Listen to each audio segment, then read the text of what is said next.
Alright, so um yesterday we were talking about collusion and how cartels are formed and how they end up making those profits.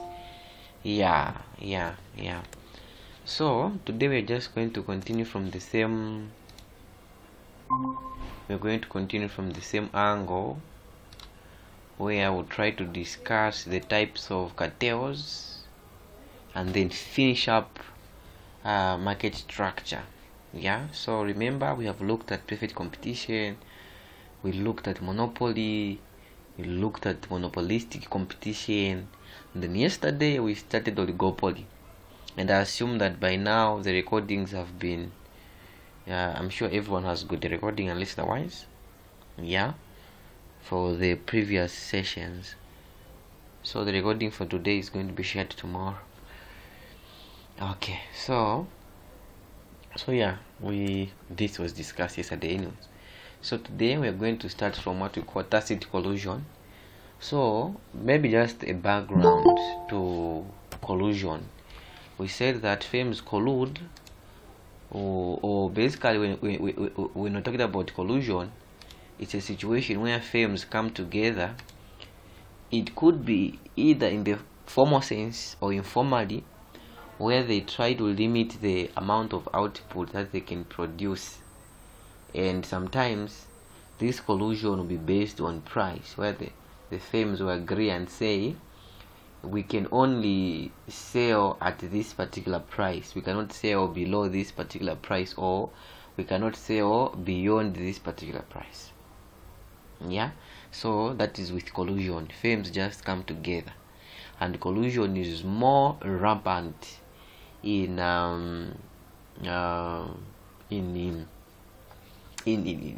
monopolistic competition.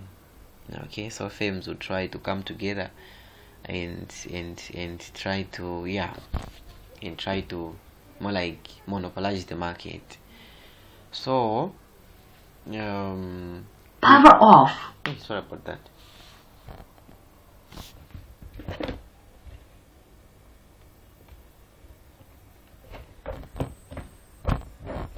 Okay, so there is what we call tacit collusion. Okay, so with tacit collusion, basically it's a form of collusion, and there are various forms of tacit collusion. So the first one is what we call the dominant firm price leadership. So with the dominant firm price leadership, remember that this whole thing is coming from collusion. It's coming from a situation where firms come together to restrict, could be output, or play around with the price. So that is collusion.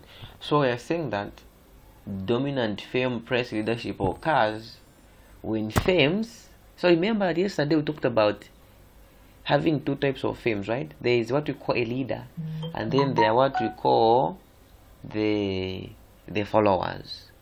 So a leader is a firm that more like is big, such that all the other firms look up to this particular firm. Whatever decision that the leader makes, the followers will just follow, right?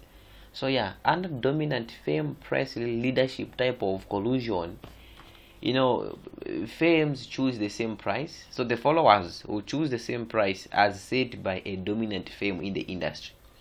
So yesterday I was giving an example of Chilanga Cement and all the other cement dealers, right? And we said that let us assume that Chilanga Cement is the leader. So under dominant firm price leadership, under dominant firm price leadership, you find that whatever the leader does, the followers will follow suit. So if the leader, in this case, under dominant firm price leadership, the firm is the leader is going to play around with the price. So for instance, when the dominant firm increases the price, all the other firms, in this case the followers, will follow suit and increase their price. Okay, if the dominant firm happens to reduce the price, the followers will follow suit by reducing the price as well.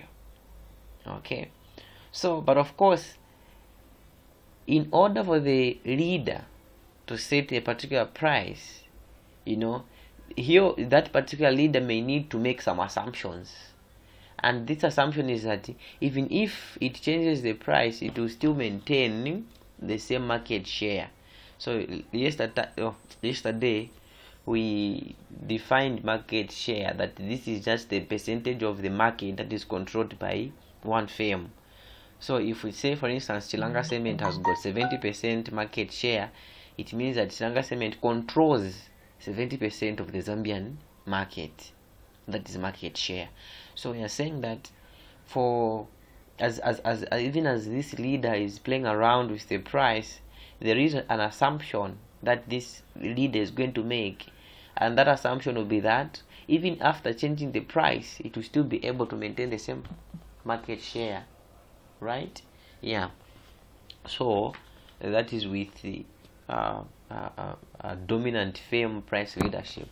So the dominant firm price leadership is a type of tacit collusion where the firms, or the other firms, in this case the followers, who actually choose the same price as that set by a dominant firm in the industry. So the followers will just follow suit. Whatever the leader does, the followers will follow suit. If the leader increases the price, the followers will also increase the price. If the leader reduces the price, the followers will also reduce the price. So that is with dominant firm price leadership. So it's more like self-explanatory in the sense that there is a dominant firm which we're calling the leader in this case, and the leader tries by all means to play around with the price. Okay, so the leader tries to play the game of price. All right, so that is with the dominant firm price leadership. Okay, dominant firm price leadership. Okay, and the second one is what we call the barometric price leadership. So as you can see, all the types of collusions really, the main target is price. Okay, because even under the dominant firm price leadership, the leader is going to play around with the price. The leader will either increase the price or reduce the price. But how about under barometric firm price leadership? What happens? So this is a situation where the price leader is the one that is believed to reflect market conditions in the most satisfactory way. No wonder it's called the barometric, right? Yeah, so what happens here is that under barometric firm price leadership, the leader, in this case we're assuming Chilanga Cement, the leader will just sit back and watch. Okay, the leader will just sit back and watch what the market is going to determine.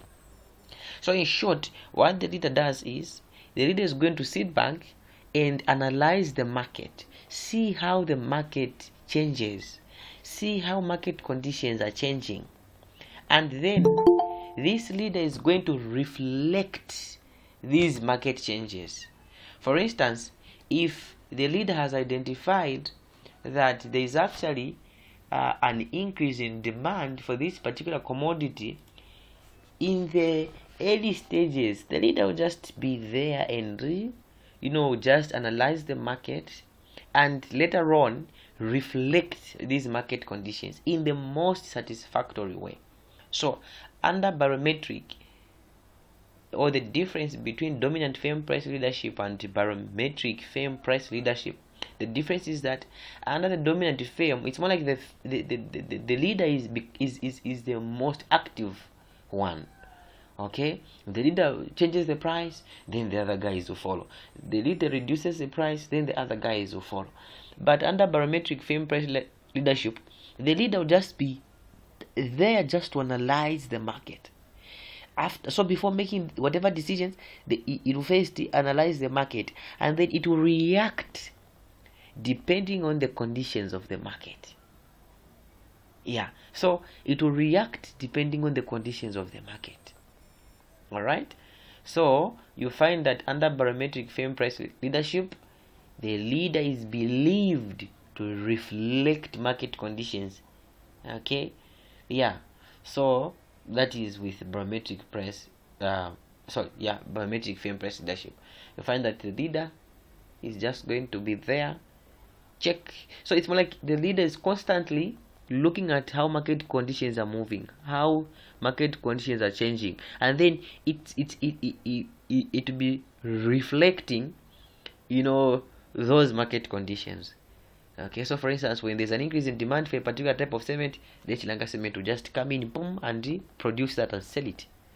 Okay, in short, the leader here is not that active as it is under the dominant firm price leadership, in the sense that here it's just there to analyze the market and then later on reflect or respond to those market conditions. Okay, and this response is going to be as accurate as possible. Okay, no wonder why we are saying that the leader is going to reflect market conditions in the most satisfactory way. Okay, yeah, so that is with barometric firm price leadership. So don't forget that this is just a build-up of yesterday. We are just looking at collusion. Okay, we're looking at collusion. And then the third one is what we call the average cost pricing. So these are still forms of collusion, right? Yeah, these are still forms of collusion. So we are saying that the third one is the average cost pricing. Average cost pricing. And under this one, really, it's just a situation where firms set its price by adding a certain percentage, for profit on top of the average cost. So what they're going to do is this. Under this kind of collusion, firms will come together and say, guys, look at our cost. Okay, our cost is like this. Therefore, for us to maximize our profit, what should we do? Can we add a certain percentage for profit on top of the average cost? Okay, so in short, if they come and analyze and say, okay, so on average our cost is supposed to be like this, or let's say on average our cost is going to be, or is just 500,000 per week or per month, what they're going to do is this. In order for them to maximize their profit, they are going to say, in actual sense, the best way that can help us maximize our profit is if we add a certain percentage for profit on top of the average cost. Okay, so this has reminded me of what usually happens in the Zambian case, where when firms are reporting their financial statements, okay, you find that in most cases they don't report the actual information or the true information, because they are scared that if they report the actual information, they are going to be overtaxed. Not really overtaxed, but they're going to be taxed according to the right percentages. So for them to maximize their profit, what they're going to do is they're going to inflate the cost side. Okay, they're going to inflate the cost side so that when ZRA officers come, to do the analysis, they'll be like, but look, this firm is already having a higher cost, therefore this is the only little profit that they're making. So let us not tax this, or let us, tax them with a small percentage. So something of this nature happens under average cost pricing, where firms they'll set their price by adding a certain percentage for profit on top of the average cost. In short, their price is going to be on a higher side. Why? Because they are going to say, look, our average cost is already on the higher side. Therefore, for us to maximize profit is if we increase the price. So the price that they're going to charge is going to be more like an inflated price. So the price is going to be more like inflated. Why? Because they have added a certain percentage to this particular price. They have added a certain percentage for profit. So in short, under the average cost pricing, what firms do is just before setting that particular price, let's say 20 kwacha per unit, they are going to add a certain percentage, for profit on top of the average cost. So in short, the price is going to be on the higher side.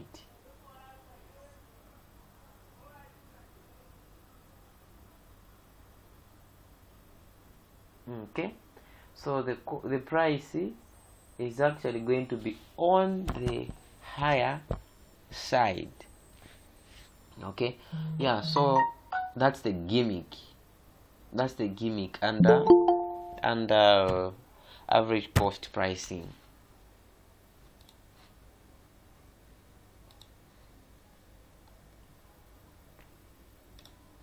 Okay, how about the last one, which you call the price benchmarks?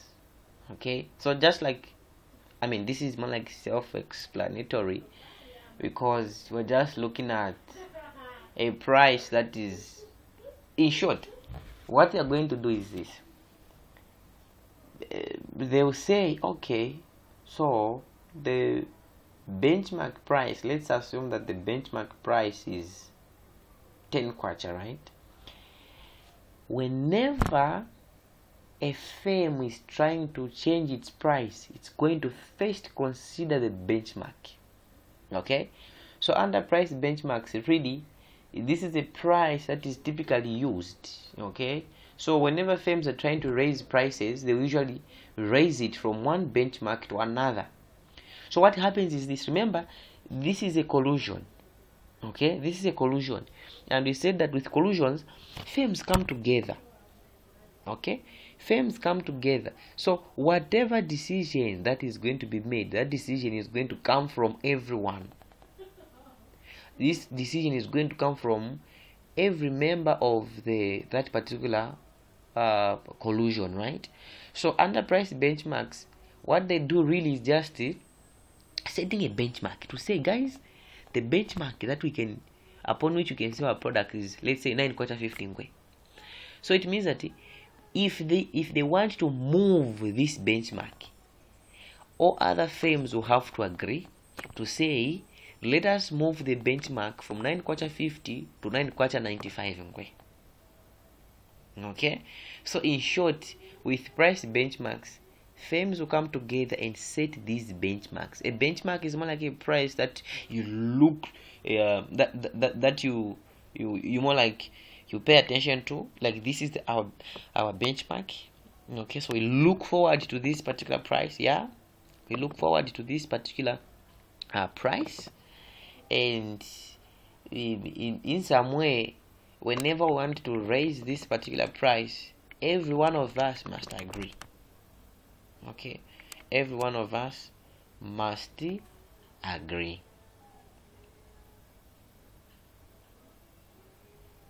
Okay, so basically this is what happens under tacit collusion. Okay, so this is what happens under tacit collusion. So we've talked about the dominant firm price leadership, that this is a situation where there is a leader, and this leader is a dominant firm in this particular market, right? And whatever the leader does, the followers will just follow suit. Then under barometric firm price leadership, we've said that this is a situation where the leader in this case is believed to reflect market conditions, accurately. Okay, so the leader is going to reflect market conditions accurately.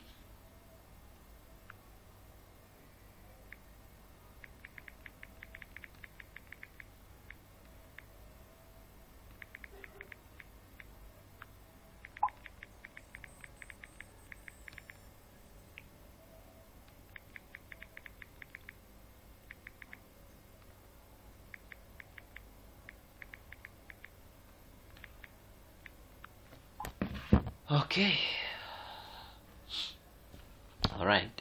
And then we've talked about average cost pricing, where firms will try to inflate their price by adding a certain percentage for profit on top of the average cost. Yeah. And then with price benchmarks, we've just said that really this is a situation where these firms will come together and set a benchmark price, and whenever this benchmark price is to be changed, everyone should be part and parcel of that particular decision making. Now, this was under collusive oligopoly. Okay, under oligopoly, there is what we call collusive and non-collusive oligopoly, right? So everything that we've been looking at this far is for collusive oligopoly. But then there are three, though there are four, but it's like this particular course outline only considers three non-collusive oligopoly models. Okay, non-collusive oligopoly models. So if you did micro, I think you can agree that there are four, but this particular course, it being managerial, only considers the three. Okay, so there's what we call the Conant model, there's what we call the Bertrand model, and then there's what we call the Kincaid demand model. Okay, of course under this particular course, but if you look at micro includes a fourth one. So we have the Conant, we have Bertrand, we have Kincaid, and then we have Steckelberg. Yeah, but Steckelberg was removed in this particular course. The reason I really don't know, but anyway, we're going to stick to the course outline because it doesn't make sense studying something off the course outline. So there are three models that are used to describe the rivals' behavior. So remember what we said yesterday? We said that in oligopoly there is competition. There is competition to the highest level. Firms really compete here. Okay, they compete for market share. They compete for almost everything, right? But really the biggest reason for competition is market share. Okay, so the first one is what is called the Conant model. So under the Conant model, actually microeconomics expands this. Like in micro, Conant is a subtopic on its own. You look at the diagrams, you look at the decision making. But anyway, for managers, really the only thing that you have to know is what is a Conant model, how does it operate, those things, right? Yeah. So with Conant model, it's type of a duopoly, and yesterday we defined a duopoly, that a duopoly is just more like a market structure where there are just two firms, right? Yeah.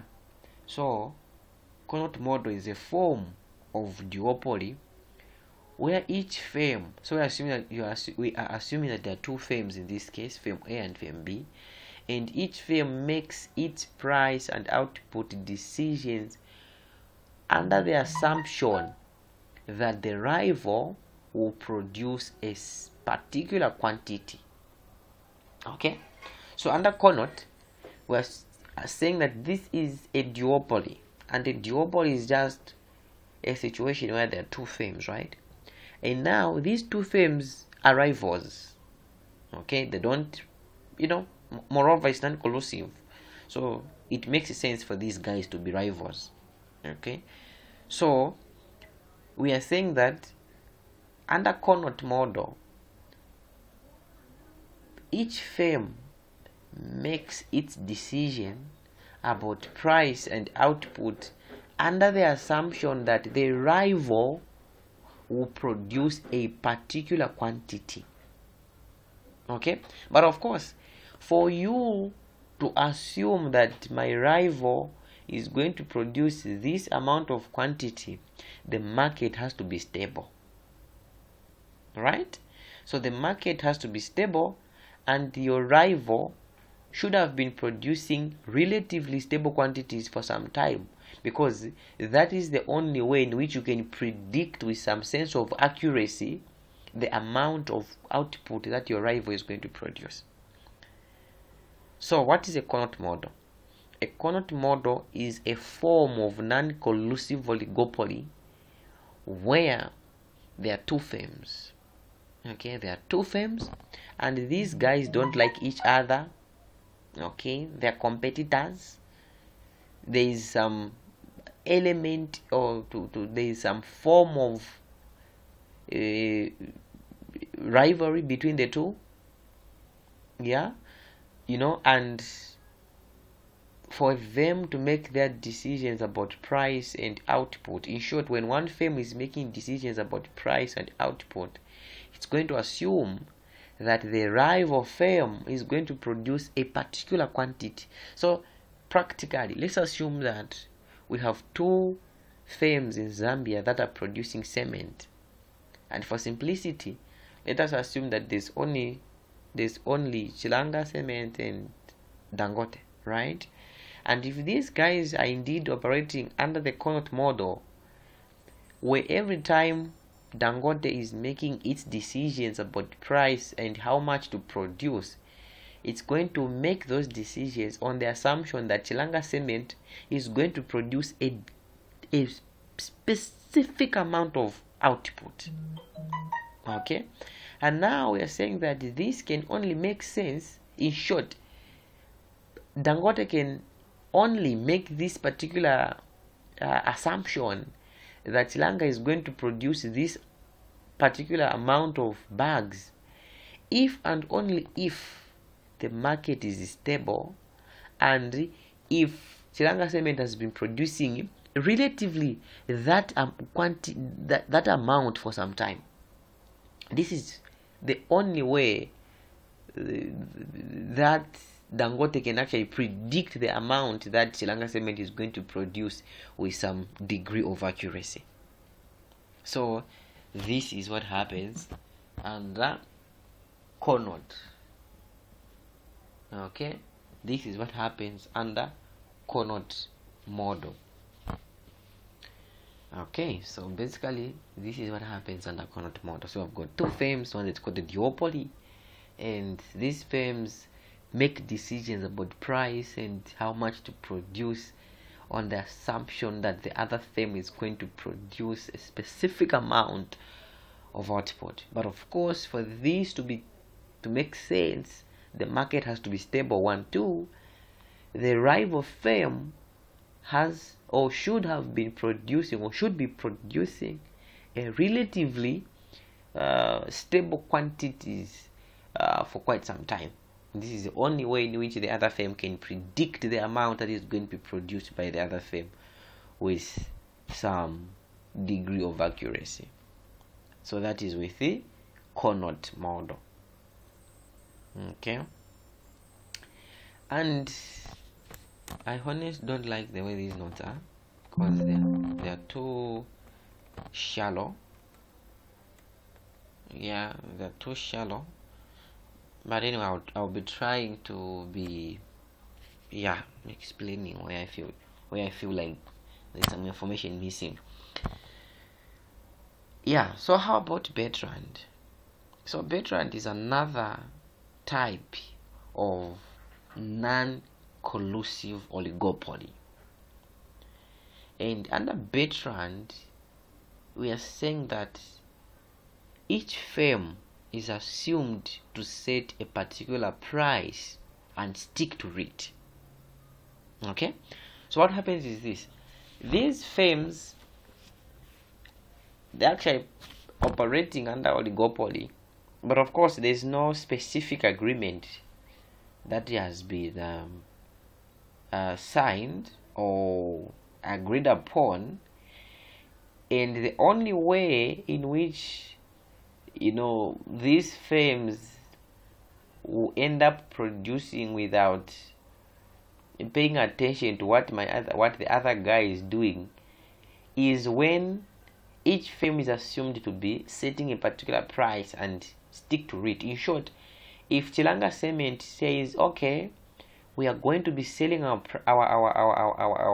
cement at 130 per 50 kg bag, they are going to set that particular price and stick to it. Why? Because these firms want to avoid changing prices too often.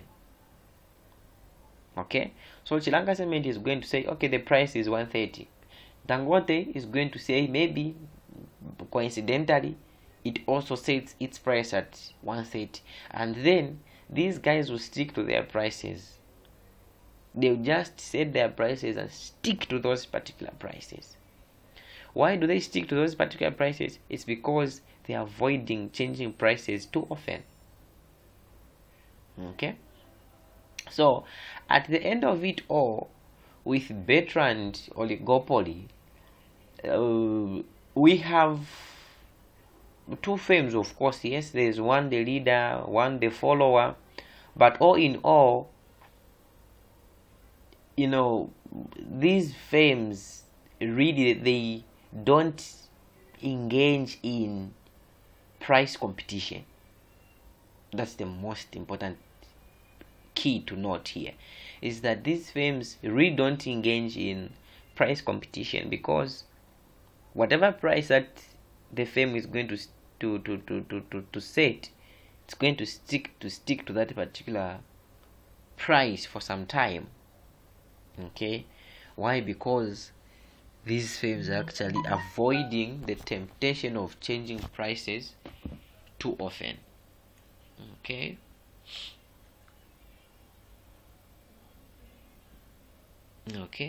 so yeah, really, that is the type of oligopoly, or in short, that is Benton type of oligopoly. Okay, but of course, don't worry, this is going to make much sense when we start going through those questions, right? Remember, we have an agreement that we're going to try by all means to finish these notes before the exams. The target is a month before exams, right? So that other month, the month towards the exams, we should just be going through questions. So that is the time when these things will really start making sense. Yeah, but I believe that even now we are able to understand the concept, and that given a situation where we are left on our own to answer a question, we can manage to answer it with confidence, right? Yeah, how about the Kincaid demand theory? This one is more this one is more important, especially in, anyway, I don't know, but anyway, yeah, if for some reason you're going to find yourself doing industrial organization as a course, we are going to look at these things in detail. Yeah, or microeconomics, who try to look at these things in detail. But how about the Kincaid demand theory? So here, this is a model that makes an assumption anyway, that if firms are operating in an oligopolistic type of market, these firms face a demand curve that is Kincaid at the current price. Okay, why is it Kincaid at the current price? Let us assume that the price is 20 kwacha, for instance. So demand is going to be significantly more elastic above 20 kwacha, and so in short, demand is going to be more elastic above the current price than below. Okay, so in short, let me assume they provided a graph for this one. So this is what we call the Kincaid demand curve. So what happens is that the demand curve is relatively more elastic above the equilibrium price. So look at this. The equilibrium price is P1. So what we are saying is that above this particular price, okay, demand is relatively more elastic. But below the price, demand is relatively, in short, demand is less elastic below the current price. And what does this entail? What it entails is that the price that should be charged should not be deviating that much from P1. Why? Because if you try to increase the price above this particular price, demand is going to be more elastic. In short, if price is changed from the current price upwards, if there's this upward adjustment, consumers are going to react to this because consumers know that the actual price is supposed to be P1. So if you try to increase the price above P1, or in short, if you try to increase the price, consumers will notice that the price has been increased from the normal price that we know for a 50 kg bag at 30 kwacha. It's been increased from 130 kwacha to 140. So consumers will respond to this by reducing on the quantity. So demand is more elastic above P1. Consumers will respond. If there's any change above of this particular price above P1, consumers will notice this change and they will respond quickly by reducing the quantity that is being bought. So what we're saying is that firms will therefore be more like forced to maintain the price at P1. Why? Because if they try to increase the price beyond P1, consumers will respond by reducing the quantity. At the same time, if these guys try to reduce the price, okay, from P1 to any price below, consumers will also respond by buying more. But the problem is that firms are not going to be maximizing their profit because the price is reducing. Okay, so therefore, with Kincaid demand, what is going to happen is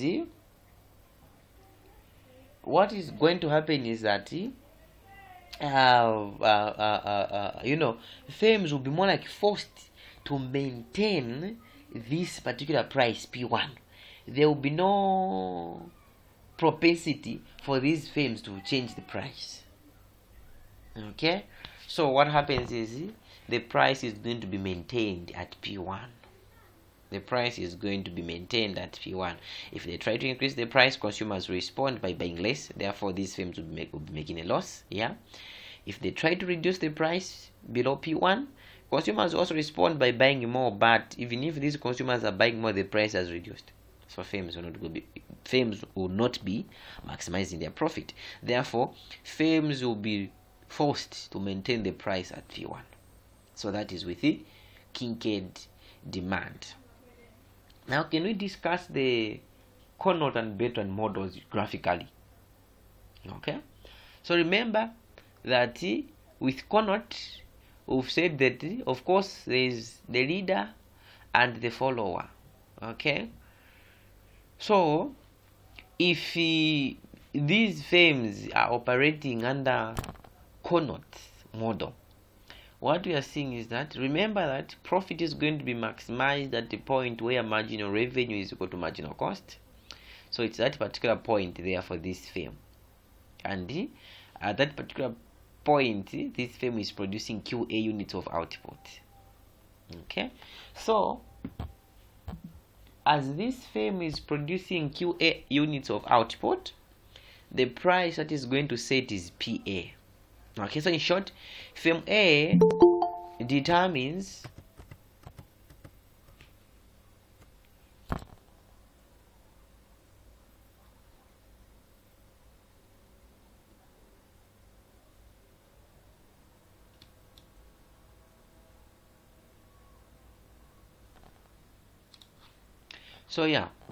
firm A is going to determine its demand curve, okay, according to its industry demand curve. So remember, we are assuming that there is always a leader and a follower. So whatever the leader does, the followers will follow. Okay, the followers will just follow minus arguing. Okay, the followers just follow minus arguing. And of course we know that the profit is going to be maximized at the point where marginal revenue is equal to marginal cost. So our marginal revenue curve is this one, our marginal cost curve is this one. So profit is going to be maximized at that particular point. And at that particular point, this firm is producing QA units of output and charging a price PA.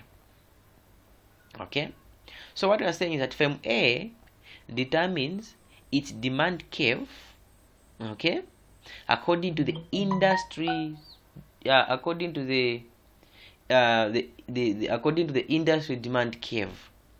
And after that, after looking at what has been done by the whole industry, then then firm B is going to respond. In short, what happens is, let me put this thing on vibe, it's disturbing me. Sorry about the camera noise it's making.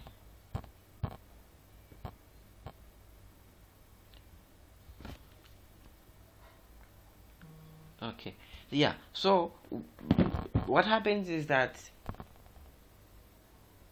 the key that we should not forget is that every time we're talking about Connaught, we're talking about a situation where we've got the leader and the follower, right? So the leader leads the way, the follower follows. So if the market is of course, the larger percentage of the market is going to be controlled by the leader. So if, for instance, 80% of the Zambian cement market is controlled by the leader, which in this case, for the sake of simplicity, no arguments, we're assuming that it's Chilanga Cement. Okay, so whatever Chilanga Cement does, these other guys will just follow suit, right? So if Chilanga Cement determines its output to say, I'm going to produce this much, then the other firms will then make their decisions, right? If Chilanga Cement says, I'm going to charge this particular price for one bag of cement, then the other guys will just follow suit. Okay, so what happens is that if the market has determined to say let's say that this curve here is representing the demand for the whole industry, then this small firm is going to say, okay, depending on this particular industry for the whole depending on the demand for the whole industry, I'm going to analyze myself, then I'll be able to produce this much in responding to the demand for the whole market. Okay, so it then sets its price at the profit maximizing output of QA. So in short, before this particular firm makes any decision, before this particular firm makes any decision about how much to produce, it will first look at how the big guys are doing it. Okay, how much has the big guy set as the price? At the same time, what is the quantity that is being produced by this big guy? And then the other guys will just follow suit and try to make their decisions, but their decisions are dependent on what the leader has actually done. Okay, so this is what happens under Connaught and Bertrand. Okay, so anyways, these notes that are here, we have already discussed that what makes the Kincaid demand curve to be kinked at this particular price, it's because above P1 you find that you find that demand is more elastic, right? And then below this price, demand is a little bit elastic but not as much. So what happens is that these firms, the only price that can actually help these firms to maximize their profit is P1. If the price is increased above P1, consumers are going to react to this increase in price. Remember, there's that negative relationship between price and quantity demanded. So if the price is increased, then consumers will be buying less, and since consumers are buying less, then these firms will not be maximizing their output. So with this, we can safely say